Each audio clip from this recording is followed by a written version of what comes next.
Baik, Assalamualaikum warahmatullahi wabarakatuh. Kita akan melakukan penjelasan terkait dengan threat analysis dan bagaimana prosesnya dilakukan di dalam sebuah desain dari cybersecurity systems. Nah, mungkin kita harus paham dulu apa yang dimaksud dengan threat analysis, yaitu sebuah proses di mana teman-teman akan men-scrutinize baik human atau non-human factor dan akan melihat potensial factor gitu ya yang akan lead ke security risk. Dan ini kita bisa lihat bahwa ada banyak cara dan tidak melulu dia adalah benar-benar non-human, karena bisa saja human, dan kemarin kita bisa lihat bahwa apakah ini accidental atau tidak. Nah, tujuan dari threat analysis adalah mengevaluate sistem, dalam hal ini aset dan security tools. Untuk apa? Untuk kita mendapatkan informasi-informasi penting. Nah, nanti memang tujuan akhirnya kita akan melakukan assessment dari threat itu, dan kita akan melihat apakah threat tersebut perlu kita address atau tidak, kita ignore ya, seperti itu. Jadi pendekatannya adalah melakukan perhitungan security risk, apakah resikonya itu sudah sesuai atau tidak, apakah kita harus melakukan yang namanya mitigasi gitu ya, atau level resikonya adalah acceptable. Nah, langkah yang harus dilakukan adalah mulai mengidentifikasi potential threats. Nah, ini akan ada banyak cara di situ. Dan lalu kita akan mengakses probability, occurrence, dan mendetermine kira-kira potential impact-nya seperti apa in term of CIA ya, dalam hal ini, ataupun kita bicara tadi bisa saja ke hal-hal yang lebih mendalam lagi dari CIA, yaitu contohnya authentication, authorization, lalu kita bicara accountability, non-repudiation. Nanti kita akan melihat dari mana attack masuk, karena itu adalah hal yang penting gitu ya, apakah dia adalah diintroduce oleh users, oleh devices, sistem atau network, atau malah dibawa oleh orang. Nah, ini yang perlu kita harus pahami. General flow dari threat analysis dan modeling itu akan kita lihat. Pertama, kalian melihat apa yang berharga dari organisasi kalian, lalu threat apa yang teman-teman bisa identifikasi. Nanti ada banyak sekali metode untuk mengidentifikasi threat. Lalu kalian modelkan menjadi dalam sebuah struktur, dan mungkin kalian akan perdalami untuk melihat studi vulnerability analysis ya. Lalu ada proses decision making di sini. Nah, di dalam sinilah proses risk assessment biasanya terjadi. Lalu melakukan designing atau identification dari control atau countermeasure yang perlu dihadapi. Nah, ini kan kita bisa lihat sebenarnya protecting ini ya, entah protecting itu against dari successful threats, atau malah kita bisa meremove vulnerability atau ancamannya itu sendiri, tergantung dari ini adalah tekniknya detail, tapi saya bicara tentang nanti strategi dari mitigasi seperti apa. Nah, kita bisa lihat juga di sini adalah biasanya di dalam threat modeling kita punya description dari subject to modelnya apa. Jadi bendanya apa yang mau dimodelkan, bisa jadi orang, bisa jadi sistem, bisa bentuknya adalah sebuah sistem, bisa bentuknya adalah sebuah use cases gitu ya. Lalu dan perhatikan ya, kemampuan modeling itu as good as the abstraction. Kadang-kadang kita harus menggunakan sekian banyak modeling karena apa? Karena masing-masing model akan punya abstraksi yang berbeda-beda. Lalu ada assumptions yang harus dicek sama di challenge. Nah, yang paling penting adalah potential threat di dalam sistem ini. Nah, lalu kita bicara berikutnya adalah actions that can be taken ya. Ini kita bicara threat. Nah, lalu berikutnya setelah kita melakukan ini, kita harus bisa melakukan validasi. Benar nggak sih? Benar yang kita modelkan sama ancaman itu benar? Sama kita verifikasi, benar nggak kalau kita punya sistemnya seperti ini, ancaman seperti ini, kontrol atau countermeasure-nya adalah seperti ini. Oke? Nah, inilah yang sebenarnya penting, dan threat modeling itu adalah merupakan salah satu aktivitas paling penting, kalau salah satu aktivitas penting dan kalau tidak terpenting ya menurut saya, ketika kita memodelkan atau memodelkan ataupun membangun sebuah cyber security system. Threat modeling itu biasanya dipakai di beberapa hal. Pertama, untuk memodelkan atau menstrukturkan sebuah security threats. Terus threat modeling juga memproses mulai dari identify, analyze, dan dokumen, berarti dicatatkan jadi semua ya, sistem vulnerability. Jadi kita bisa lihat dari outward looking, dari ancamannya, atau kita cari inward looking, kita lihat dari vulnerability-nya. Lalu kita bicara threat modeling allow designer untuk memprioritize dan mengimplementasi countermeasure apa. Karena bisa saja satu threat atau satu vulnerability itu punya banyak threat dan level risk-nya sebenarnya. Nah, lalu habis itu kita bicara kira-kira resiko levelnya seperti apa, sehingga kita punya prioritization, kira-kira countermeasure seperti apa yang harus dibaca. This demand and understands the system arsitektur, dan harapannya juga kita tahu arsitekturnya seperti apa, protokolnya seperti apa, implementasinya seperti apa. Dan saya selalu menyarankan threat modeling itu dilakukan along the way. Maksudnya bagaimana? Pada waktu teman-teman punya sebuah understanding of system atau kita bilang di level analisis, itu sudah mulai. Ketika turun di level desain arsitektur protokol, juga threat modeling dilakukan.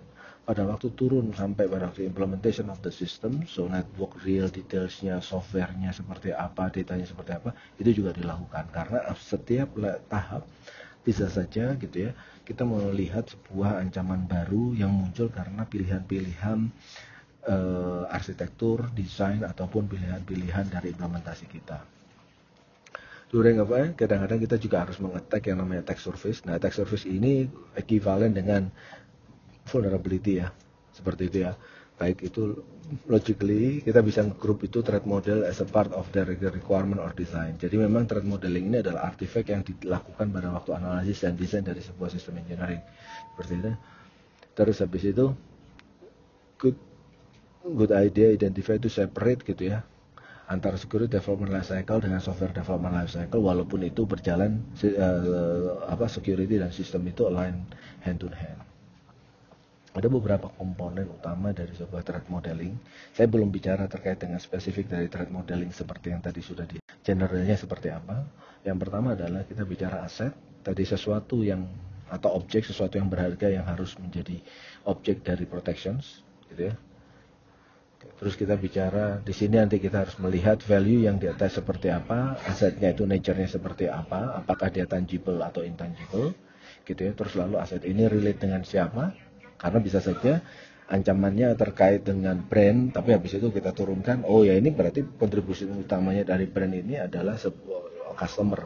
Jadi sebenarnya customer itu related indirectly seperti itu. Lalu defense strateginya yang diambil seperti apa? Nanti kita gayanya seperti apa? Lalu vulnerability itu apa? Nah, kita akan banyak tadi kemarin kita sudah bahas seperti itu.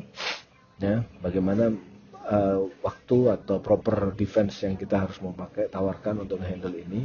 Terus vulnerability itu ada di mana saja, ya, lalu apakah ada di OS, ada di network, di database, or even in the internal stuff. Jadi anything that is part of your systems, anything valuable can be exploited and can be a vulnerability. Nah, lalu kita pertama lihat komponen-komponen berikutnya adalah threats. Tadi ya, berikutnya adalah possible occurrence of undesirable events. Exploit itu kita bicaranya sama dengan attack. Ya, kita bicara adalah sesuatu actions ya. Ketika kita pengen melakukan threat itu become reality, itu bagaimana caranya? Countermeasure, mitigation atau control ini adalah measure yang dipakai untuk mengeliminate. Nah, ini ada dua nih.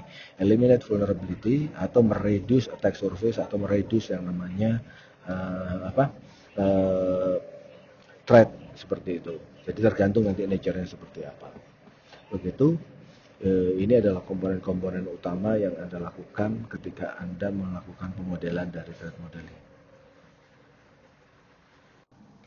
Jika dibagi maka kita bisa lihat bahwa ada beberapa jenis aset. Kita bicara intangible asset, human.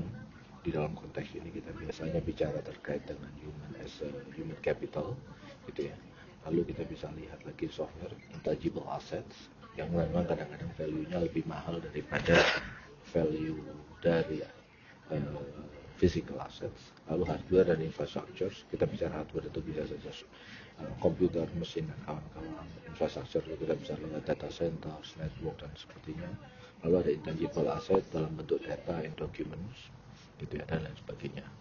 Dari sini kita bisa lihat bahwa semua hal ini ada dua hal in common, yaitu pertama mereka punya value, lalu yang kedua adalah masing-masing dari aset tersebut akan punya vulnerability.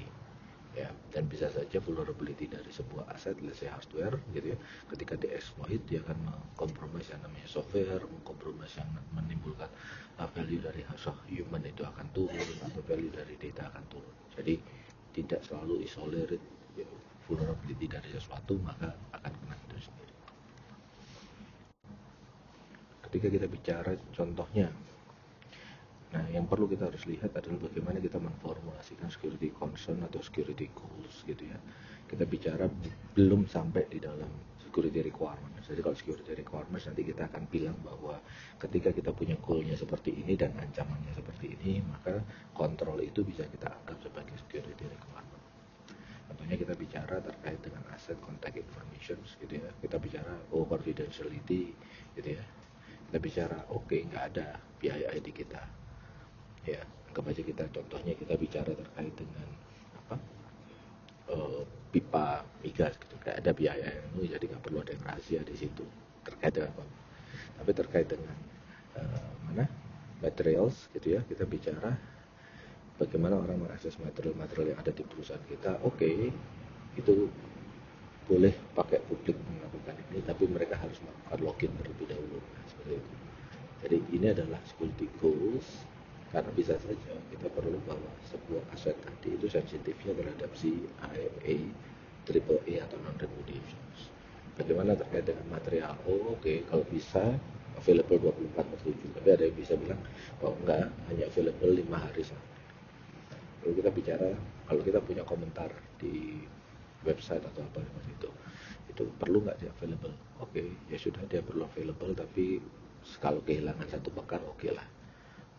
Jadi caranya adalah kita melakukan seperti ini. Jadi ini adalah langkah pertama setelah Anda mengidentifikasi security goals. Anda harus cross kira-kira security property apa yang relevan, dan kamu akan memberikan justifikasi di sini. Ini kita bisa lihat di sini level of importance-nya seperti apa. Ya, ini satu syarat. Lalu langkah berikutnya, ada framework yang berasal dari Microsoft yaitu Stride.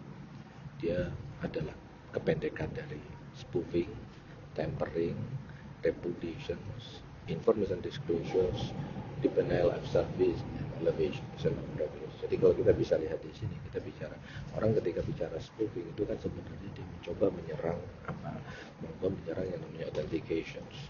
Ya, kita bisa lihat di sini. Dan kalau kita bicara tampering, ini isu integrity. Kita bicara repudiations, ini adalah isu dari non-repudiations. Ketika kita bicara information disclosure, ini isu adalah confidentiality. Dan ini ketika kita bicara terkait dengan denial of service, maka dia adalah isu vulnerability. Dan yang terakhir ketika kita bicara elevation of privilege, dia adalah isu terkait dengan authorizations. Nah, dari sini kita bisa lihat mirror apa yang dilakukan sama Stride. Itu adalah ancaman-ancaman utama yang muncul terkait dengan security properties. Jadi Anda bisa saja tidak perlu menghafalkan Stride-nya, tapi kamu melihat lagi ancamannya apa dari security properties yang ada. Apa yang disebut dengan Stride, contohnya spoofing of identity, ini sekedar contoh. In a spoofing attack, adversary impersonate different person. Ada authentication, mekanisme itu tidak berjalan dan dia pretend bahwa dia adalah sebuah legitimate users. Nanti kita melihat ancamannya nih. Nah, untuk melakukan ini nanti kita akan punya security requirements gitu ya, sebagai controls untuk memastikan bahwa ancaman ini tidak terjadi. Lalu kita bisa turunkan lagi tampering data, di mana teman-teman melakukan tampering data itu gunanya apa? Apa yang dilakukan adalah, pertama adalah itu harus dilakukan bahwa aplikasi gitu ya, should be secure so that data cannot be altered gitu ya. Nah, ini tampering data. Kita bicara repudiations, dishonest user. Kita bicara bahwa apa yang dimaksud dengan dishonest user? Dishonest user itu bisa saja mendispute genuine transactions. Jadi pura-puranya dia bukan yang melakukan. Nah, ini. Terus dia bisa juga cerita terkait ini karena apa ini terjadi ini. Jadi ada sudah di-spill sedikit terkait dengan security requirement seperti apa. Information disclosure, kita bicara adalah attacker bisa publicly reveal user data. Nih, kita bisa cerita juga dampaknya seperti apa. Lalu denial of service gitu ya, kita bicara should be aware that kalau dia kena DDoS gitu ya, sehingga dia bisa melakukan mitigasi. Elevation of privilege, kita bisa lihat adalah application provide distinct users and administrator roles. Nah, kita bisa harus gimana user itu bisa mengelevate dirinya untuk ke role yang lebih tinggi. Nah, Ini yang kita bisa lakukan ketika kita mengidentifikasi aspek-aspek dari keamanan gitu ya, terkait dengan ancaman yang diidentifikasikan menggunakan STRIDE methodology. Nah, nanti setelah itu kita kan bisa lihat di sini, ini contohnya. STRIDE itu seperti apa sih? Terus teknologi yang biasanya dilakukan sama software itu seperti apa? Teknik-teknik advance yang lebih seperti apa? Jadi contohnya kita bicara identity spoofing gitu ya. Kita bisa saja melakukan encryption dari password, terus nggak ada backdoor, tapi sampai juga hal-hal yang perlu dilakukan adalah security awareness, biar orang aware kalau dia kena spoofing atau dia kena sebuah ancaman-ancaman yang berusaha untuk melakukan spoofing. Oke. Kita bisa lihat juga ancamannya adalah information disclosures gitu ya. Kita kehilangan confidentiality gitu ya. Apa yang dilakukan, encrypt data, encrypt paket, terus kita memberikan permission yang least privilege principle, yaitu permission yang mana itu dan lain sebagainya. Ini adalah cara pertama yang Anda bisa lakukan dengan mengimplementasikan STRIDE untuk mengidentifikasi sebuah ancaman atau sebuah ancaman dari sebuah application atau sebuah sistem security. Lalu teknik yang kedua adalah teman-teman melakukannya adalah dengan factory. Itu adalah sebuah tools untuk melakukan evaluasi based on variation of threat. Jadi Anda punya threat besar, lalu Anda decompose menjadi threat-threat yang kecil. Karena apa? Various vulnerability atau compromise itu are used to build detector. Jadi artinya adalah sebuah serangan itu terdiri dari mengakses sekian banyak vulnerability dan compromise. Ya, kita bisa lihat bahwa sebenarnya root dari tree itu menggambarkan sebuah kehancuran atau kita bisa nyebut kemarin adalah sebuah insiden gitu ya, yang mungkin terjadi. Lalu kita enumerate sebagaimana seberapa orang itu mungkin itu terjadi. Oke. Dan each path itu akan menggambarkan sebuah attack tree of unique attack. Jadi karena sebenarnya orang kehilangan data itu bisa saja banyak yang apakah usernya itu bocor atau database-nya bocor atau SQL injection sehingga datanya bisa diselect semuanya dan lain sebagainya. Nah, itu akan root tadi akan didecompose menggunakan N atau OR decompositions supaya bisa melakukan refinement menjadi sesuatu yang lebih detail. Sebagai contoh, ini adalah N decompositions, artinya adalah semua attack subtools. Jadi ini tujuannya serangan ini itu harus terjadi supaya ini serangan dari goal dari attacker itu tercapai. Kalau kita bicara OR, itu adalah cukup salah satu dari G1 sampai GN itu terjadi, maka G0 itu terjadi. Oke, jadi Anda tidak hanya menyebutkan sesuatu, tapi Anda mulai mendekompos bagaimana itu bisa terjadi sehingga Anda bisa melakukan membangun kira-kira skenario apa yang bisa terjadi gitu ya, atau mungkin terjadi untuk menghentikan sebuah root problem ini. Sebagai contoh, kita bicara intrusion system saja. Ada orang akunnya ke itu. Ada banyak cara. Bisa saja terjadi karena replay attack atau ada kebocoran data. Kebocoran data itu artinya get account identity details, artinya bocor. Tapi kita bisa lihat untuk replay attack, ya sudah replay attack. Orang kalau mereplay otomatis dia bisa masuk ke dalam account tersebut. Simplified-nya ya. Untuk orang mendapatkan impersonation, maka dia butuh dua kan ya. Butuh username-nya, oke, butuh password-nya. Nah ini artinya artinya adalah kalau orang cuma dapat username-nya saja, nggak dapat password-nya, nggak bisa. Orang tahu password-nya saja, nggak tahu username-nya juga nggak bisa. Tapi kita mau dimutus lagi, orang dapat password gimana caranya? Bisa melakukan sniffing, bisa melakukan yang namanya brute forcing, gitu ya. Bisa melakukan dengan cara guessing, bisa melakukan dengan cara sosial. Nah dari sini kita bisa lihat untuk terjadinya sebuah ini, bisa saja ini sebagai kemungkinan pertama, bisa saja kita bicara kemungkinan pertamanya adalah ini dan ini gitu ya, atau berikutnya adalah ini dan ini dan ini, atau yang terakhir ini dan ini. Nah, kita bisa bilang bahwa untuk sebuah intrusion system kita punya banyak skenario, replay attack selesai, atau code identifier-nya discover terus sniff password-nya. Code identifier misalnya password-nya bisa dikasih, code identifier-nya bocor, social engineering terhadap password. Code identifier-nya atau password-nya di brute force. Nah, dari sini kita bisa lihat banyak sekali skenario gitu ya dari pohon ini yang awalnya kita bilang bahwa akun dibobol, ini akan kita punya sekitar berapa skenario? Satu skenario, dua skenario, tiga skenario, empat skenario, 5 skenario. Jadi ada 5 skenario. Nah, dengan cara seperti ini kita bisa tahu kira-kira mana nih yang best practices-nya atau best invested yang kita harus lihat. Contohnya account identifier. Oke, kita kalau asal kita bisa kunci account identifier itu menjadi sesuatu ini, maka kita relatif aman untuk semuanya. Tapi mungkin agak susah ya. Tapi dari situ kamu tahu requirement apa yang kamu harus penuhi. Dan belum tentu Anda tahu bagaimana itu dipenuhi atau verifikasi.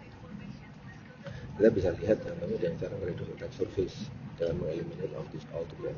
Maksudnya gimana? Contohnya, begitu kita menggunakan memilih SSL, kita bisa bilang bahwa kalau attack berarti skenario yang namanya replay attack itu nggak bisa, karena ada nonce yang dikirimkan sehingga setiap request satu dengan request yang lain walaupun payloadnya sama, tapi secara encrypted dia berbeda.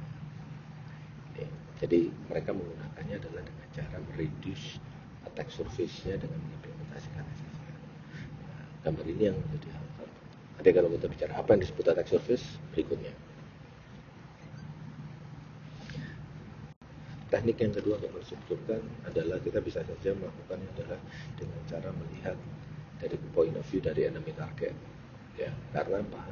Kalau kita mau pengen, paradigmanya adalah kalau kita mau melakukan hacking terhadap sebuah target, maka surface-nya harus terlihat, harus expose. Nah, dengan cara seperti ini kita bisa lihat bahwa semakin banyak yang terekspos, maka semakin banyak vulnerability atau surface yang bisa dilakukan.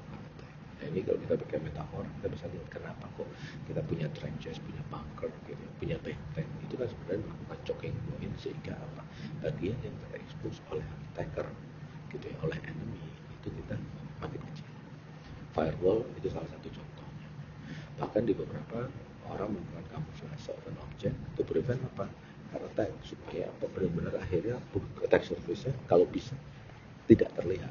Jadi kita bisa lihat ada dua paradigma membuat attack surface itu tidak obvious. Yang pertama, yang kedua adalah bagaimana kita membuat attack surface itu makin kecil. Nah, ketika kita bicara possibility of defense itu hide an object from public view. Ya, dengan cara nge-hide ini maka kita mereduce attack surface. Tapi bisa jadi dengan cara yang contohnya SSL itu, ketika kita menggunakan SSL kita tidak hanya nge-hide, tapi kita remove attack surface, kita memperkecil attack surface kita menjadi lebih kecil. Nah, attack surface itu apa sih? Di dalam komputer, only the part of the program that can be targeted by an attack and accessible to an attacker, itulah yang namanya attack surface. Tapi perhatikan di sini, bukan berarti oh ya sudah, berarti kode yang kita tulis no. Kalau dia bisa memakai API, kalau dia accessible secara langsung atau tidak langsung ke publik, dia masih qualified untuk disebut sebagai attack surface.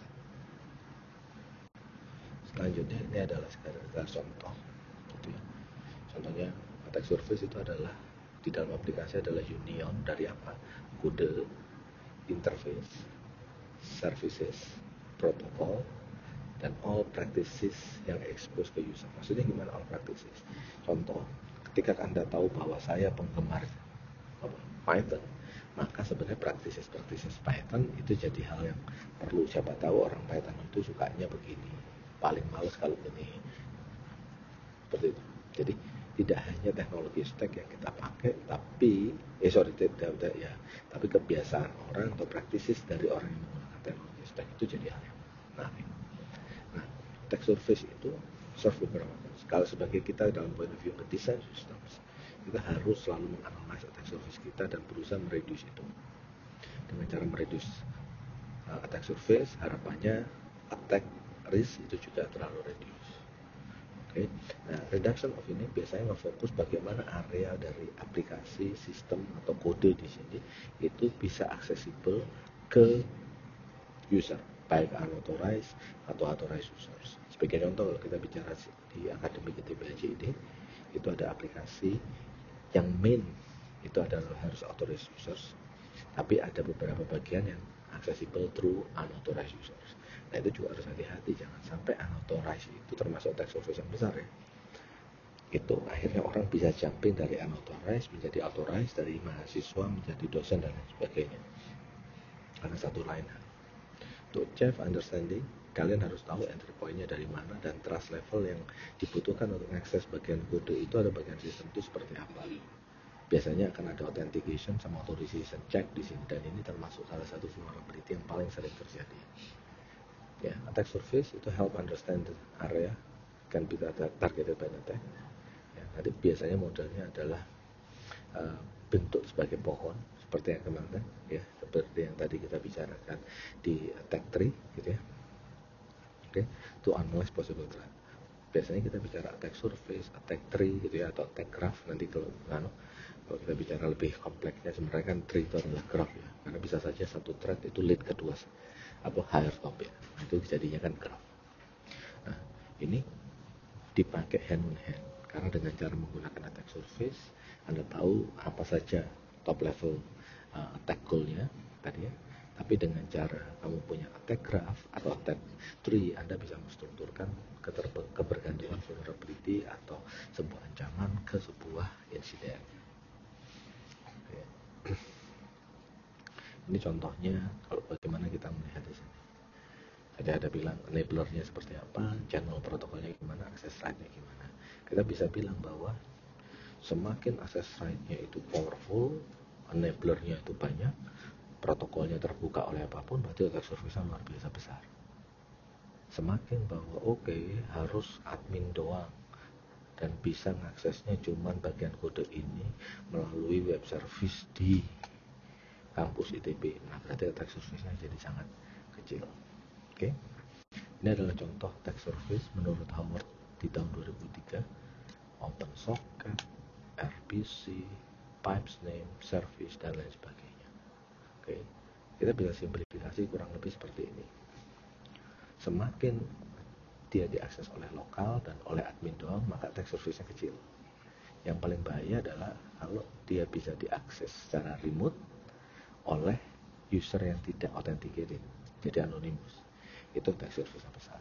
Ya, banyakkan web application internet itu pasti berada either di remote access di sini atau di sini, karena rata-rata remote access. Tapi kita harus bisa bilang, bisa nggak kita berusaha sekecil mungkin kita turunkan ke sini atau kita turunkan ke sini. Walaupun di dunia sekarang sangat susah untuk turun ke bawah, tapi geser ke kiri itu lebih mungkin. Lalu ada notions yang namanya attack surface relatif. Nah kita pengen tahu nih bahwa semakin kecil, jadi kita pengen lihat bahwa boleh nggak sih kalau kita melakukan security control, kita pengen lihat kira-kira relative attack surface reduction-nya seperti apa. Jadi fokus on relative comparisons, jadi bukan absolute. Jadi kalau ini sama ini, itu mana attack surface yang ketutup dan mana yang attack surface yang kebuka. Karena ketika Anda menambahkan sebuah kontrol, sebenarnya Anda bisa saja menambahkan attack surface karena ada library atau ada API yang kamu jalani. Tapi kalau kamu bandingkan dengan penutupan, nambahin kontrol itu, seberapa banyak attack surface yang tertutup? Harusnya lebih banyak yang tertutup daripada yang ditambahkan. Oke. Nah, ini beberapa orang, bagaimana setelah saya punya attack surface, kalau tadi bagaimana kita mengidentifikasi reduction. Kita cek fitur itu benar-benar dibutuhkan nggak. Kalau di remove fiturnya, API-nya di remove, itu akan mengurangi. Kalau memang benar-benar dibutuhkan, apakah benar harus diakses dari remote locations? Oke. Pertanyaan keduanya, siapa tahu hanya bisa diakses oleh ITB. Oke. Jika masih harus remote location, pertamanya siapa yang melakukan ini? Semakin admin, dosen, dan bukan seluruh user CX, nah itu lebih bagus. Lalu pertanyaan berikutnya, type privilege ya, yang fitur ini butuhkan seperti apa? Maksudnya gimana? Kita bicara bahwa apakah privilege yang itu cuma hanya buka nge-get data, atau sampai nge-get sama ngupdate data, atau sampai bisa nge-delete data. Ini juga penting. Atau kalau kita bicara buka soket, nutup soket, ngeksekusi sebuah job dan lain sebagainya, nah itu juga risiko tersendiri. Dan yang terakhir adalah kita bicara interface features sama sini, itu apa dampaknya, protokolnya seperti apa. Semakin besar protokolnya, semakin banyak protokol yang didukung, maka kayak jendela itu makin banyak jendelanya. Nah, ini kita bisa lihat dalam bentuk yang namanya ini kita lihat dibutuhkan atau enggak. Kalau dibutuhkan lanjut, kalau enggak turn off fiturnya. Pertanyaan berikutnya, bisa enggak fitur ini dibuat jadi mikro? Kalau enggak bisa ya sudah. Kalau bisa maka dikecilin lagi. Jadi kalau kita bicara segini bisa enggak dikecilin? Perlu enggak diakses remote? Kalau enggak bisa, maka pertanyaannya ya oke, kita paksakan supaya tidak bisa diakses remote. Tapi kalau memang dibutuhkan ya udah tuh. Benar gitu diakses oleh anonymous, bukan sesuatu yang harus membutuhkan authenticated user. Lalu yang terakhir adalah bisa nggak itu diakses dengan privilege. Jadi di security ada yang namanya least privilege principle. Jadi kalau bisa sebuah aplikasi itu menggunakan privilege paling kecil, yaitu atau user hanya boleh beroperasi dengan privilege yang paling kecil. Jadi contoh kalau kita punya aplikasi, boleh nggak sih aplikasi itu, kalau kita bicara aplikasi web, privilege untuk database-nya cuma create, retrieve, sama update, nggak ada yang delete. Karena delete itu kan kebanyakan nggak dilakukan oleh, kita nggak nge-delete ke dalam database, tapi kita hanya nge-flag untuk menyatakan bahwa ini adalah soft delete. Itu contoh salah satu. Kalau kita punya aplikasi, bisa nggak sih aplikasi web ini nggak melakukan execution? Nah, itu salah satu contoh atau bentuk dari meremove aplikasi, meremove privilege yang unnecessary. Atau kalau Anda seorang dosen, ya sudah, saya kerja sebagai dosen. Sesekali saya kerja sebagai prodi, bahwa saya pindah akses kontrolnya ke Pak Prodi gitu ya, untuk melakukan ini, tapi day to day-nya saya akan kerja dengan ini. Itu adalah salah satu privilege. Sama dengan ketika kita ngedesain itu tadi. Apa fitur? Bisa nggak fitur ini menggunakan privilege paling kecil? Begitu. Oke, makasih.